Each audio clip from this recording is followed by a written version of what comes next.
everybody. This is Gabriel Harley here at Perfect Mix Studios in Greenfield, and I'm sitting here with my friend Dana Black, Hello. who is a new House of Representatives candidate here in Indiana.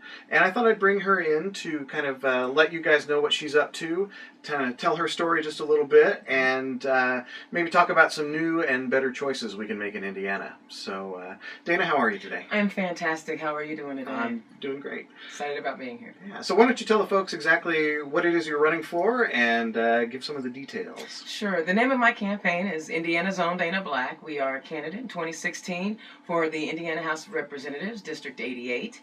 If you're not familiar with where that is, District 88 is North Lawrence in Marion County. It goes up into Fishers and grabs Fall Creek Township in Hamilton County. It grabs the entire Geist area, and then it swings back down Hancock County, grabbing Fortville, McCordsville, all the way down to Greenfield. So we have a pretty huge geographic space that we're trying to cover. Great, great. And you're from Indiana originally, is that right? I am. I was born in Cincinnati, but I was adopted as a young person, and they brought me over when I was about 2 years old, and I grew up in the Washington Township area off of Michigan Road in Fox Hill, so those are the that know about the northwest side of Indianapolis, you know where that is. I went to Northview North Central, graduated in 1988. I know some folks here that don't have socks that old or old enough, but I am a Hoosier through and through. I'm a graduate of Indiana Wesleyan University. Was an adult graduate, and I just really love being in Indiana. Great. So you graduated from Indiana Wesleyan. Mm-hmm. It's easy for me to say. And tell us what did you study there, and how does that fit in with your background prior to that? Absolutely. Well, my background prior, I actually spent a lot of years from high school up until about 34, working in labor, odd jobs, doing assembly work, driving a forklift, did all those things. I was in the union. I was a union steward. And then about 34, 35, I realized I needed to make a change in my life. And so I sat down. I enrolled at Indiana Wesleyan. I started studying information systems. I knew technology was the direction that I wanted to go into. And 4 years later, we found ourselves walking across the aisle getting a bachelor's degree, something we never thought we were going to do. And then after doing that, we said, well, heck, why stop there? And we went on to graduate school, and I received my MBA in 2013. Great. And you say we, I assume your significant other is part of this too? Absolutely. You know, when you're trying to work on things and accomplish things in life, you're never alone. There are a lot of people, even prior to meeting my wife, there were friends who encouraged me to go to college. I did not think at one point that I was smart enough to go to college. And I had friends who were encouraging me and saying, Dana, please, you know, you can do this. And they literally guided me on how to get enrolled and how to, you know, register for classes and file for student aid. And so you're never alone when you're on a journey. Right. Very good. Very good. Well, speaking of changes in life and changes in general, why don't you tell the folks a little bit about sort of the platform that you're running on, what you think you'd be a good candidate for House of Representatives, and what you hope to accomplish if you can get into office. Absolutely. So I feel like over the last several General Assembly sessions, our leaders in our General Assembly have been focused in on issues that divide us instead of bringing us together. Look, we're not all going to agree on social issues. We all have different experiences that shape how we see the world. But we can all agree when we drive down the road, we shouldn't have to buy new tires every year. I want to see our General Assembly getting focused back in on the issues that matter to all Hoosier families, and that's being good stewards of our environment. Right now, we're 43rd in the nation in air quality. I know a lot of people don't know this, but we received a letter from the federal government asking us to please clean up our pollution. We have 38 counties with higher than normal lead levels. Which one of our small towns or cities is going to turn into Flint, Michigan? And I need our General Assembly leaders to be focused and have the same energy that they use to fight some of these social issues, to fight for regular day, everyday Hoosiers who want clean air and clean drinking water.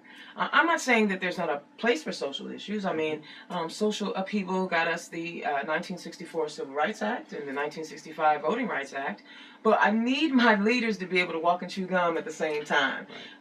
Fight the social issues, but also be cognizant and be aware of what matters to the rest of us. Sure. And part of that you were telling me earlier has to do with the economy and technology, which is something close to your background. Absolutely, absolutely. So people often ask me, what is the first piece of legislation I would like to write once I win this election? And it really is about education and kids and giving our kids the best opportunity they can. It actually is not an original idea. It comes from, believe it or not, Texas and Florida. They have passed legislation that mandates that every student has an opportunity to learn either computer coding or some type of computer science. It's a part of their curriculum. Technology is the economic driver of the future. It does not matter what industry you decide to go into. There's going to be some technology involved. And right now we are denying some of our most desperate students who could use a hand up that tool that is going to get them out of poverty. I want to see technology in every school and every student's hands. And I'm not just talking about urban areas. Right now we have some of our rural townships and our rural schools don't even have high-speed internet. Mm-hmm. It's about making sure that we give every student in the state of Indiana the opportunity to be as successful as they possibly can be. Sure, and I assume that goes on up into the economy itself once those students graduate. Too. Absolutely. So you look at Carrier and some of the more the manufacturing organizations that have decided to ship the jobs away, which is hurting a lot of people.